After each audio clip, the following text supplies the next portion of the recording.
เดี๋ยวนี้เนาะขึ้นลงมาต่อเนาะเอาเขาขายเนาะออเดอร์3เขียว3แดงเนาะ3แดงก่อนขายโอ้อย่าดิดอย่าดิดจานเนี่ยแล้วว่ามากา BNB ดีกว่านะฮะรุ่นออเดอร์นี้ก่อนรุ่นออเดอร์นี้ก่อนในเขาขายลงแล้วนี่มันลงมาแล้วนี่ ครับมีสวยงามเลย ไหนลงมาแล้วทุกคนมีโอกาสเรามีโอกาสวินละออเดอร์นี้มีโอกาสวินละขายลงแล้วนี่แต่ว่าเขาได้เขาก็ไปออเดอร์อิตาเลียนต่อก็ได้หนึ่งมาก่อนหนึ่งมาถึงสุดท้าย5 วิเท่านั้นเนาะโอ้วิน100%ออเดอร์นี้นะเว้นโอเคนายแสดงว่ามันแน่โอ้ยเมสซี่ดีพอดีตัดเนาะมึงนี่สังเกตนะเมสซี่ดีพอดีตัดไปลงเลยบ้าแต่ว่าซุปเปอร์เทนนี่มันยักโน้มขาขึ้นอยู่ได้นี่ซุปเปอร์เทนนี่นะโน้มขาขึ้นแต่ว่าขึ้นไปสลับนะแก๊กเสียงอยู่นะขึ้นไปสลับซุปเปอร์เทนจะขึ้นหรือบ่ขึ้นว่าจะโน้มจะขึ้นต่อเนาะ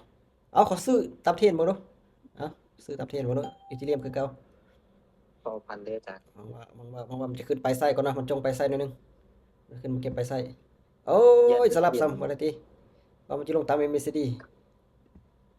โอ้สลับตาม MACD ไปแล้วโอ้ยขึ้นไปผลักดันผลักดันผลักดันขึ้นไป10 วินาทีเท่านั้น10 วินาทีแค่นั้นขึ้นไปก่อน5 วิ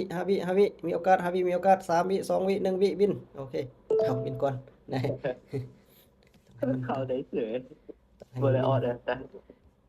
เอาต้องให้มันวินก่อนละตามเทรนเนาะเอาเดินเมื่อกี้ตามเทรนขาขึ้นแล้วก็มันจงสว่างน้อยนึงเนี่ยจงสว่างของปลายไส้แต่มันบ่ BNB นี่ฟูงานเลยจ้ะแต่ว่าเตรียมคนเดียวมายัดในข่าวนี่ ถ้ามันยังไปอันนี้ได้ก็ไปอันนี้ก่อนเขาขายเนาะออเดอร์นี้เนาะเขาขายเนาะเนื่องจากว่าแทงขายเทโหดเกินละเอาโอ้ยสลับกันลงมาก่อนถ้าว่าเทแล้วนี่มันจงปลายไส้นี่มันมาเก็บปลายไส้นี่นะไหนลงมาแล้วนะนะ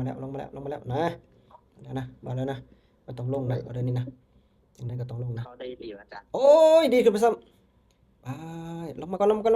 ดีได้ลงได้ลงมาเลยยังเอ้ยลงมา3 วิเท่านั้น2 วิเท่านั้นลงมาก่อน2 1 0วินโอเคโอ้เกือบไปแล้ว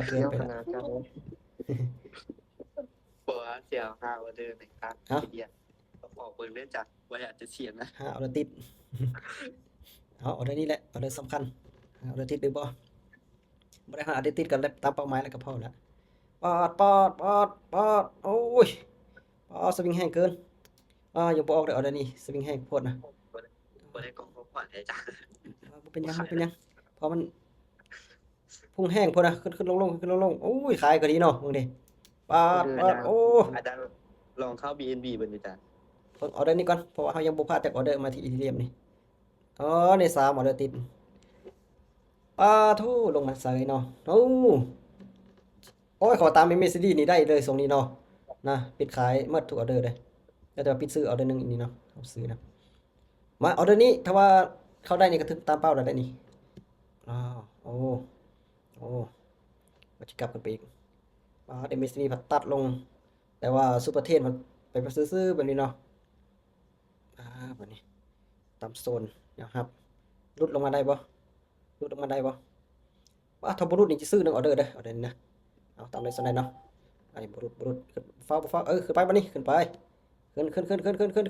นก่อนจะลงอีกเดี๋ยวจะมันตำแนวฮับแล้วนะตำแนวฮับแล้วมันลงต่อบ่ได้นอกกลับตัวขึ้นไปก็ได้ซื้อเนาะเอาผลักดันขึ้นผลักดันนี่บอกแล้วนะ